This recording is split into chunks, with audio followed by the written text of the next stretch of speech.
Tabletop Spotlight, brought to you by Dragon's Lair Comics and Fantasy.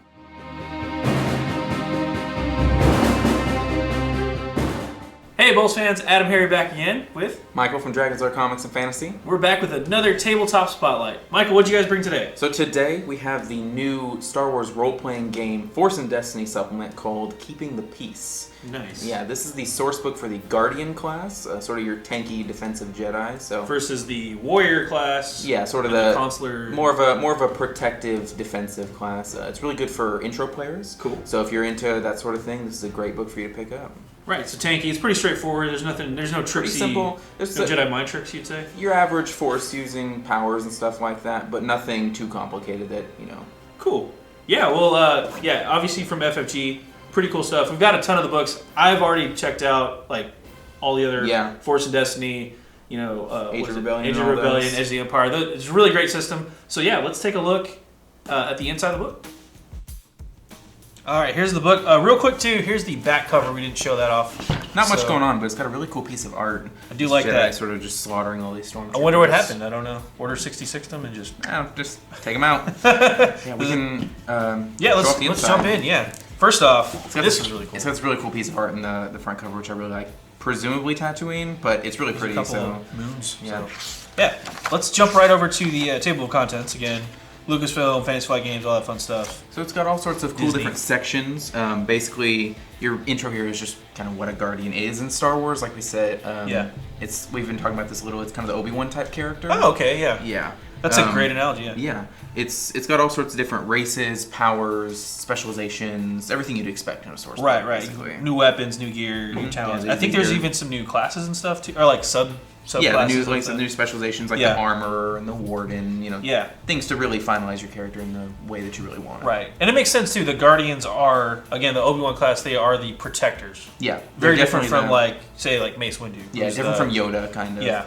Mace Windu is more like the warrior class, and then Yoda is more of the consular. Yeah, the sort of mystic. But Guardians got really cool abilities here, like we said, new items and gear and weapons. There's all sorts of new lightsaber type weapons. I love the lightsaber tech. And then this last little section here is just sort of how to play a Guardian, roleplay tips, tricks on what they might be that's doing. Always super important. We can flip through it and show it off. Just show off some cool. Again, awesome artwork all the way through, full color. Oh yeah, good stuff. FFG does not disappoint. There's really cool art. They have the best art department ever. Mm-hmm.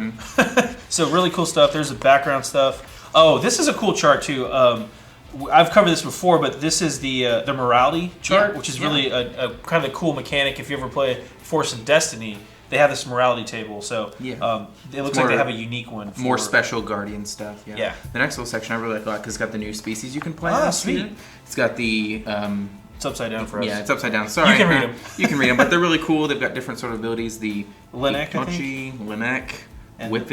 Yeah, that's a cool looking dude. This is like a weird Yoda looking guy. Kind of, yeah. Yeah, a little bit taller. But, cool new species if you want to play something other than human or droid or whatever. And they have all the species class all their abilities, absolutely. Your unique stuff. Here comes your new specializations. Yep. Again, with more incredible art. Yep.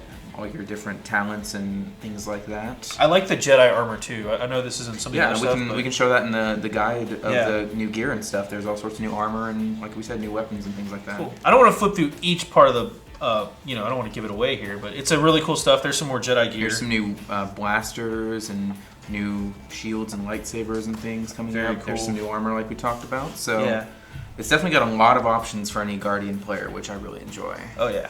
I think more options is always the way to go. So, and then more vehicles and stuff like that. As you can see here, the hamster wheel that General Grievous was on in Episode 3. Right. You can have one of your own if you want. Awesome. I always wanted a hamster wheel. Yeah, with some legs and stuff. But there's all sorts of cool different things. What I really like is that they included the ghost, basically. Nice. And I got a paragraph here about it. So I wonder if they timed that on purpose, because this just came out. Possibly. There's some quotes in here from Rebels characters. Yeah. Nothing to do with Guardians, but just that they included, which I really like that they're acknowledging that as canon too. So that's pretty awesome. Really cool inclusions like that. Again, more really nice art. Wait, lightsabers. Lightsabers. More lightsaber quest. So right here. So All sorts of cool stuff, like we said, for Guardians. Definitely a good book. More stuff on just how to roleplay a Guardian. Again, I love that. Just more of the background, like the mentality of a Guardian. Yeah, a little bit of campaign tips on what you might want to do as a Guardian. Yeah. All sorts of fun stuff. I really love this piece of art here. Luke and Vader. Wow. But yeah, it's super awesome. So is that a spoiler, father and son? I think it's okay. It's like a 30-year-old spoiler at this point. It doesn't count. Statute of limitations on spoilers. Okay, so we have a new chart too. Here's new charts, yeah. Okay. Your new charts of, again, this system uses those unique role-playing dice that the success and failure stuff. Yeah, so it's a different way to play. It's really cool. I like the system. So yeah, that's a great system. And then Obi-Wan goes again. We mentioned this earlier. If you want to play Obi-Wan, this is the book. The Guardian book is the one to pick up. You can make him with this book and with your core rulebook and put him in your game just fine. Awesome. So that's the last bit of it. Again, back cover. Pretty cool stuff. Let's jump out for a quick recap. So, a really quick recap. Again, Star Wars: Force and Destiny. It's Keeping the Peace source book for Guardians. Yep. Yeah, if you wanted to play, like I said, sort of an Obi-Wan type character, this is the book to get. Yep. Yeah. I love that throwback of like, if you ever wanted to be Obi-Wan Kenobi, this is the book to get. Yeah, sure. It's got all sorts of cool new items and abilities. The gear, the abilities. The new races to play as really cool. Nice touch. I really love the tips on how to play a Guardian too. I love that. The roleplay tips are a nice inclusion. Really nice by FFG to do that. It's going to be $29.99 and this is available now. Awesome. So go pick it up. This has been another Tabletop Spotlight. I'm AdamHarry from Bowles. And I'm Michael from Dragon's Lair Comics and Fantasy. Thanks for watching. Tabletop Spotlight brought to you by Dragon's Lair Comics and Fantasy. Thanks for watching.